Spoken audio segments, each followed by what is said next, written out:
Welcome to Shovelware Diggers.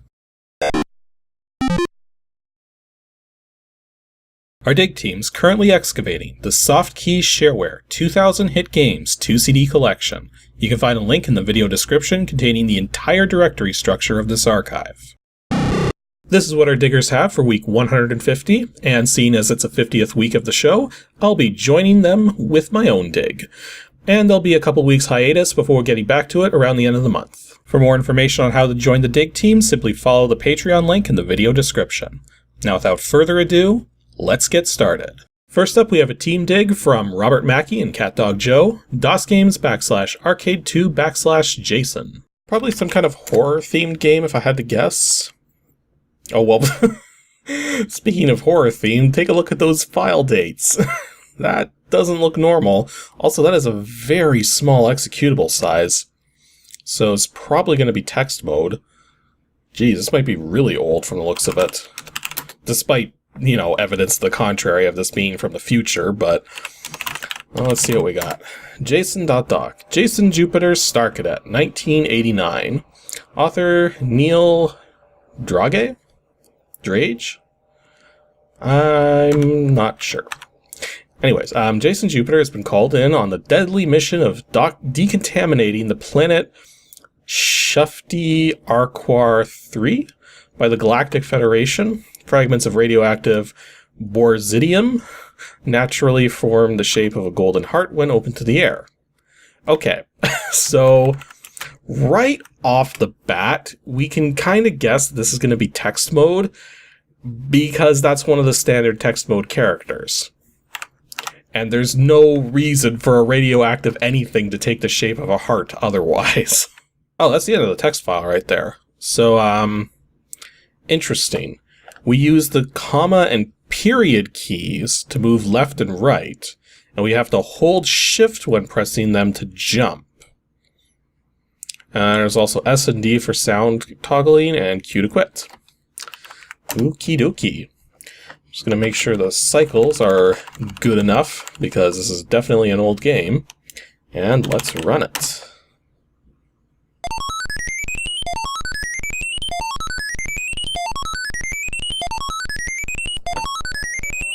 Well, hopefully this is just a taste of what the sound's going to be like, and not going to be like that the entire time. Okay, so here's our first level from the looks of it. Oh, that's us over there. Why are we still there? Well, maybe it's just a reference that that's where we're going to go back to life from. Whoa.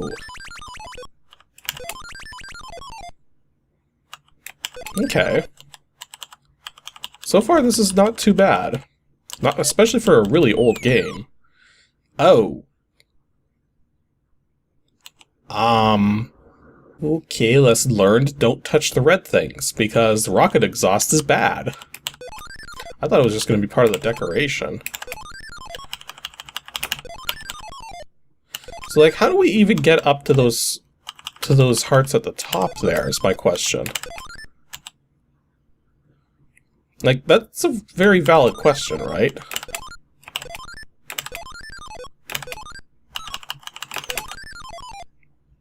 Well, I managed to survive that. Yeah, I wonder what happened there.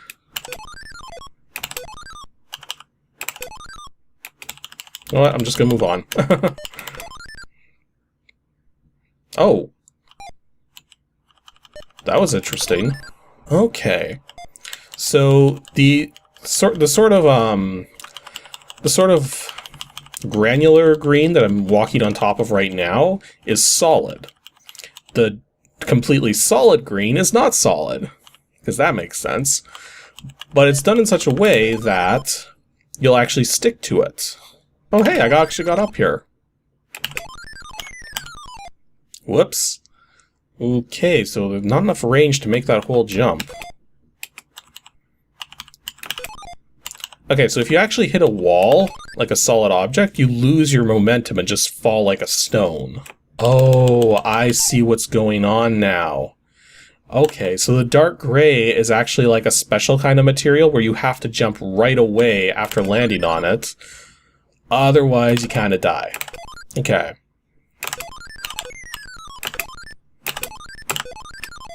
Yeah, that's how you get across there.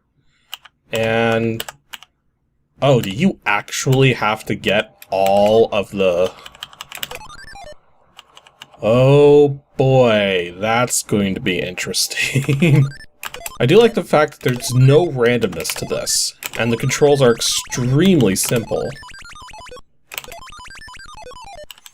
So all you have to do, really, is get a good idea for how the movement works, and you're pretty much set. And then we gotta make it to the top of this rocket. Whoops, not like that. I think I'll be okay, though. There we go.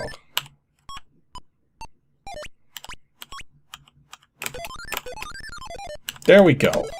We actually made it to the end of the level. Interesting. So there's even more features that we didn't know about here. So is this going to be like the gray stuff from before? You just fall through it? Okay.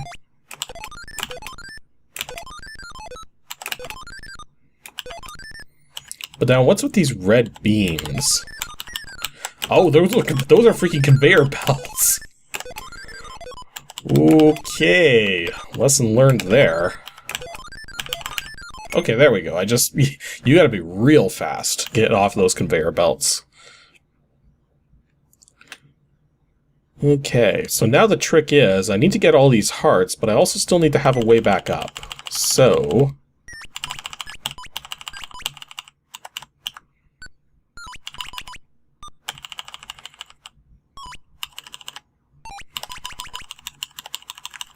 okay, and then like that.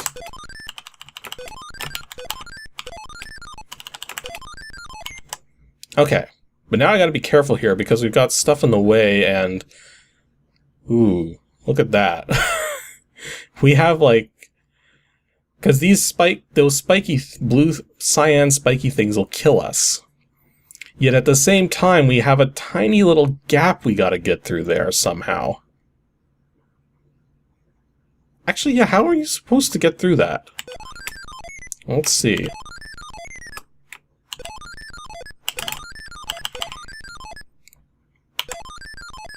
Okay, so when your head hits the ceiling, you do lose your upwards momentum. Oh boy. So they do actually seem to have specific ranges already set. Like that one, that got purple monster there isn't actually hitting me. And level 2 done. Okay, so yeah, this is actually a really fun game. I didn't see a price tag on it or anything. And apparently the date on this was '89, so like there was nothing listed in terms of shareware or freeware or anything like that. So I don't know what the state of this is, but I would say if you guys can find this game, definitely check it out.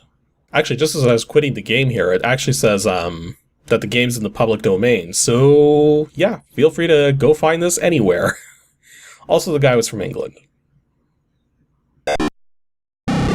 Next up from Alex, we have DOSGAMES /adventure /lost 202. Chances are this predates the television show by a very large margin, so I'm going to readme an instructions file. Okay, well, let's edit the readme first. Lost version 2.0.2 corrects fatal errors that were plaguing earlier versions. Do we actually have a word wrap in the DOS version of... no.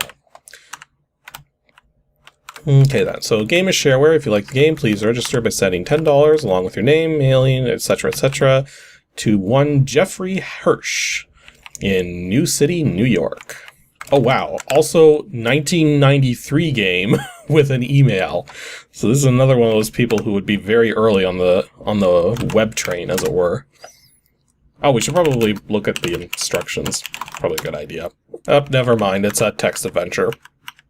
So instructions are probably a little... unless we run into like some serious issues, the instructions are probably unnecessary. So here we go. Lost.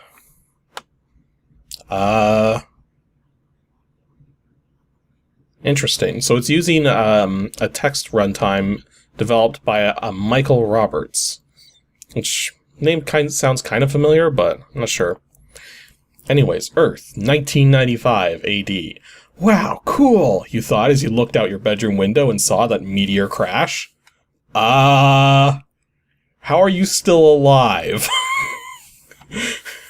It must have landed only a few miles from here, you thought as you stuffed your flashlight and a peanut butter sandwich into your backpack. You have to find the meteor and it'll be famous, you gleefully told yourself as you bound out of your house. Well, it is a few hours later, and all that you have managed to do is get yourself lost. Okay. And apparently Jeffrey Hirsch was operating under the business name Cookies Under the Floor Software, or Cuffs. Forest. You are lost in a dark forest. Every path looks the same. Luckily, the full moon above is providing some light. Okay. Anything extra if we look around, or... No, I just get that. Okay, exits? Nope. So, how do we know which path to take, then? Well, let's see what the help says here. That's kind of dumb. About to show you a full set of instructions. They're enormous. If you want to capture this info to a file... Okay.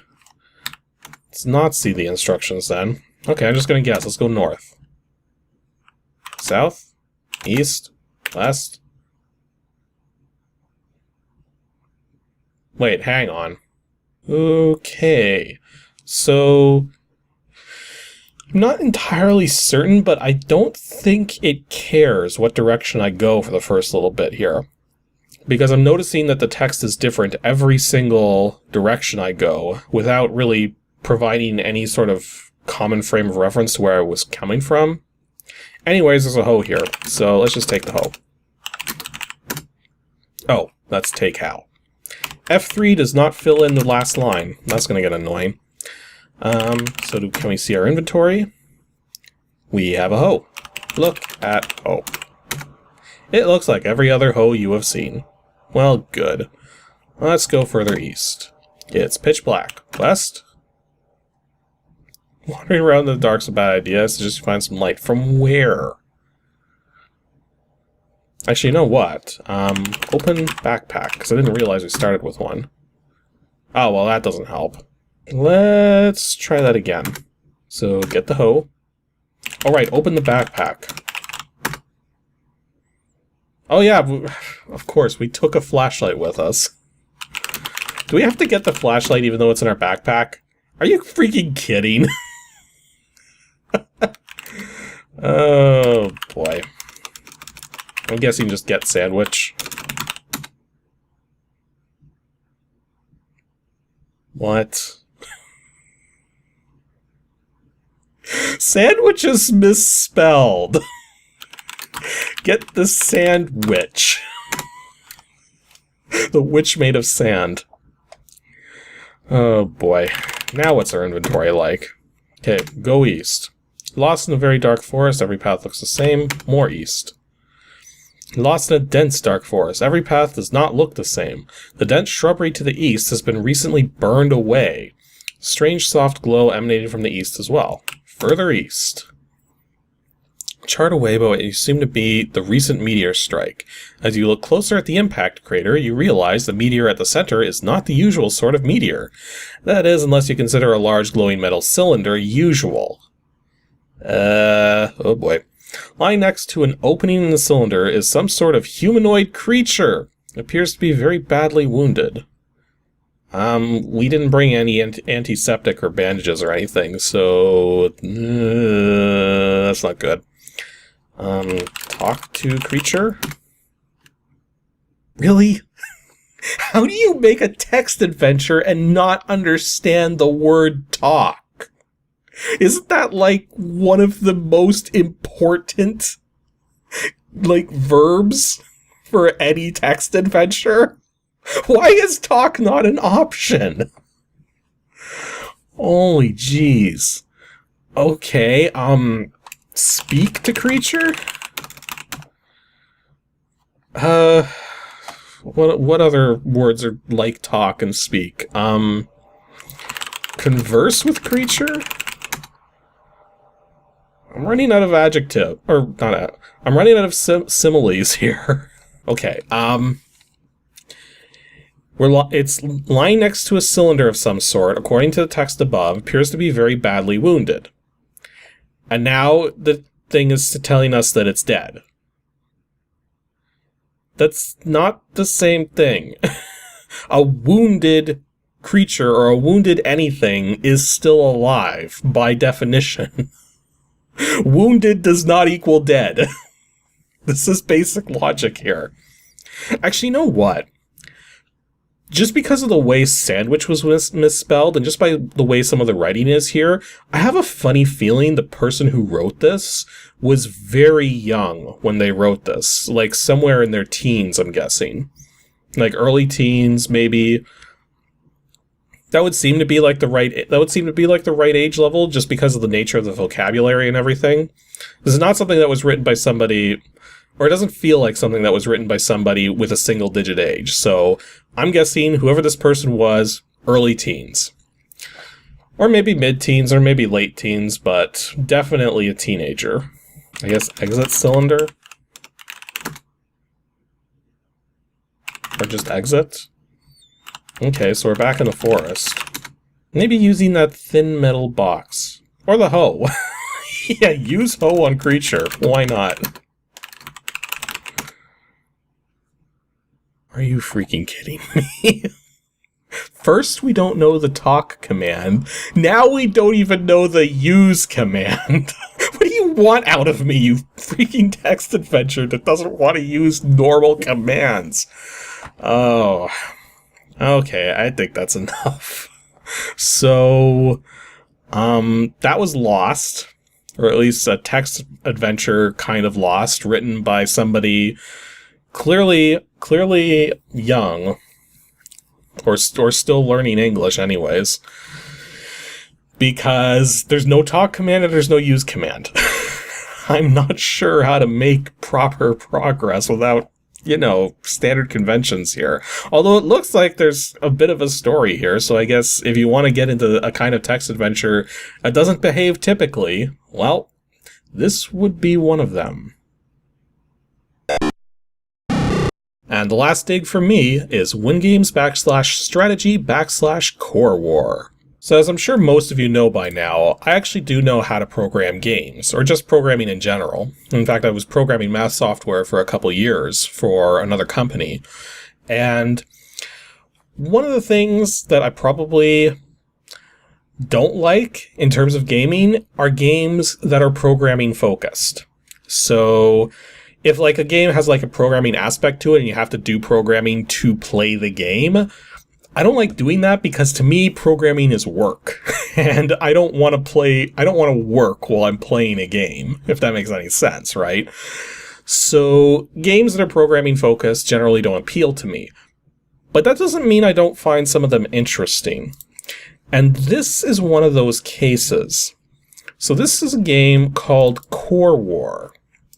Now, I'm pretty sure that this is actually based on something that existed prior, because I'm pretty sure I've played like DOS versions of something like this, and even like I don't even think the DOS stuff was the original stuff. But let's just see the help here. So COREWAR for Windows version 1.11, copyright 94 by Stage Research. And this is not a registered version. And it says right here, COREWAR for Windows is a game in which user-written programs battle for supremacy in a virtual computer's memory. The simulator allows you to create and edit your own programs, or it actually doesn't, we'll get into that, or load other CWS 88 standard programs for the other simulators, as well as executing them in battle. So I guess, or ICWS. So I guess International COREWAR Society. Was COREWAR the one that this came off of? I'm not sure. So yeah, basically, it's a game in which two or more user-written programs are placed in a virtual computer's memory, and each program attempts to survive the others through various strategies. The programs are written in a simple form of assembly language called red code, which we actually have like a full list of what you can do in red code right here. And as you can see, there's not a lot you can do with red code. It's the most basic form of assembly there is. So what you're actually seeing right here is, I think it said 8,000? Yeah, so memory size. It actually has an 8192 setting. I think that makes it, yeah, it makes it square and not as visually interesting. So that's why it has an 8,000 setting. So yeah, this is basically, this black square here is all 8,000 bytes of this simulated computer's memory. So what we're going to do is add some programs to it. Now this is actually another thing I like about this particular program. I've played other programs that are kind of like COREWAR here, except this one actually comes with a lot of war files, and these are all just very, very simple programs that are going to try to replicate through memory and do some stuff. So let's actually pick a couple here. Oh, there's actually a Gemini. Well, I gotta have that one. Got some imps. Let's put some imps in there. So, Gemini versus imps. That's the Gemini program there in red, and that's the imps program there in blue. So as you can see, these do not take up a lot of memory. Each big pixel is just 1 byte. And then war. And wow. I did not expect our program to suddenly do that. That was a draw? That looked like that could have gone a lot longer. In fact, I think there was a setting for that, wasn't there? Yeah, max cycles, 10,000. Well, 10,000's a little small. Let's make it 100,000. Now let's try that again. So, our program versus the imps. And as you can see, it actually loads into different locations every time. So that way the battle won't necessarily turn out the exact same way. Oh, wow. That went very differently that time. So yeah, the reason why the imps program won is because whatever our program did, like when our two programs intersected with each other, one of them did something to the other, which caused the other to do a lot of stuff that eventually killed the execution of the Gemini program. So it's basically what it comes down to. You got two programs in this memory that are executing, doing whatever they can to the memory space, and if one particular program just happens to kill the execution of another program, well, there it goes. And you might be thinking, well, that's one of the things that's kind of a difficult concept here, is that all we're doing is, if all of these programs are doing are affecting memory. But in all programming, the memory is where your program is stored. So if you start overwriting the program that's already in memory that you're executing through, sooner or later the execution's going to hit a point that's been overwritten.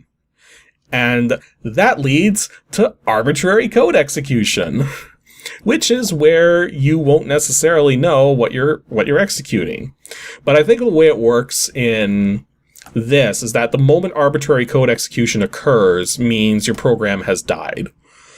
So as long as you're executing code created by the program that created it, you're fine. And that's why it's color codes them differently, because normally if this was just typical memory, it would just be byte values, right? There wouldn't be any like red or blue or any colorations or anything. It would just be the memory itself. So it's tracking which memory was written by which program. And if a program starts executing code written by a different program, that's when it dies. At least that's the way I think it works. Okay, so let's try another set here. Let's do Commando and... Oh, Commando and Mutant. Let's see who... Oh, wow, Commando is a huge program. And again, there's only 11 opcodes that these programs can use, so they can't exactly do things like detect where other programs are or anything. All they can do is copy themselves, move their execution pointers and stuff. Very basic stuff. So let's see what happens here.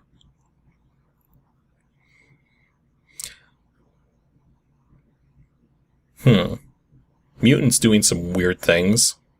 I got a funny feeling this is probably going to end in a draw at this rate. Yeah, the commando program isn't going very fast, but it does seem to be highly resistant to mutants' attacks. Oh, the other thing too is mutants started up here, right? And commando isn't going that way.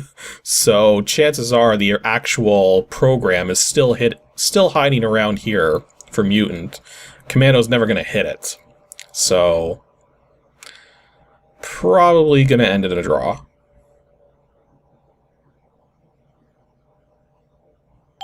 Yep. Now, if that continued well beyond cycle 100,000, it might have wrapped around, since the memory does wrap around, but oh well. Maybe someone else will have a better job attacking the mutant. I don't know. Maybe a fairy. Fairy versus mutant.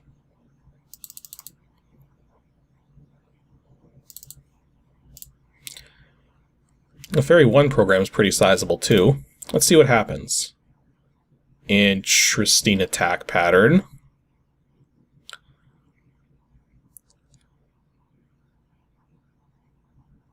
Oh wow, look at what just happened there. I think the Fairy 1 program got damaged without being destroyed, because it is not behaving normally now. The Fairy 1 program is just sort of moving along now. So yeah, it definitely got damaged or something, because that doesn't look like normal behavior.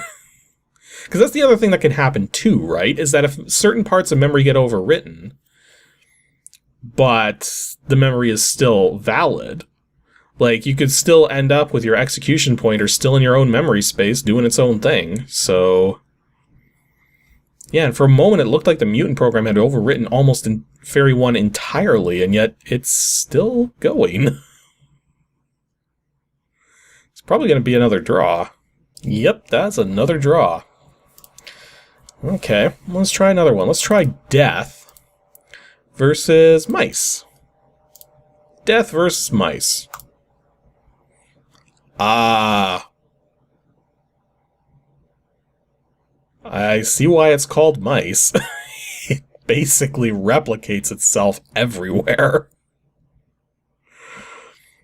Okay, let's see if... Well, Death didn't seem... We'll give Death another chance, just to see if maybe...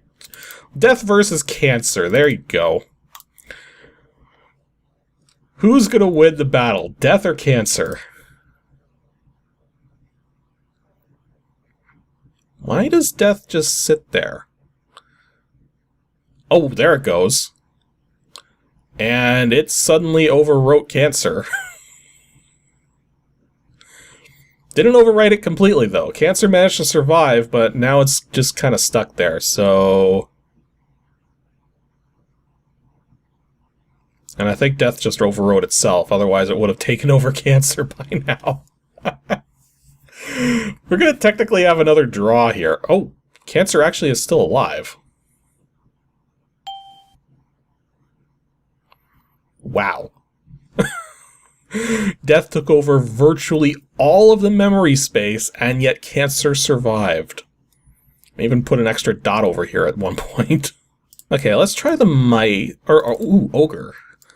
Let's try the Ogre against...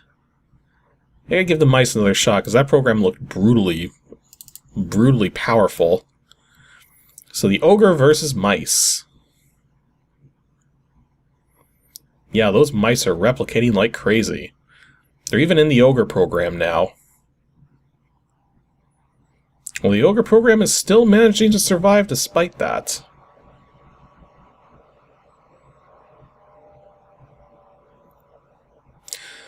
So yeah, what you're basically seeing right now is that both programs are writing to each other's memory, but the thing is that neither program has hit each other's execution data.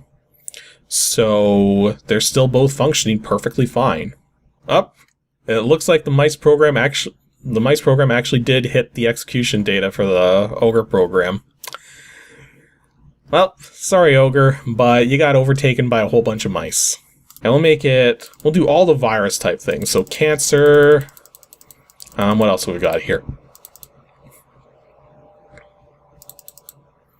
Got the influenza, we'll do phage 2 instead of the original phage. And the plague. So there's our programs.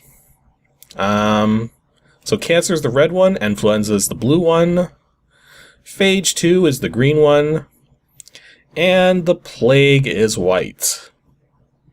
Let's see who wins this battle.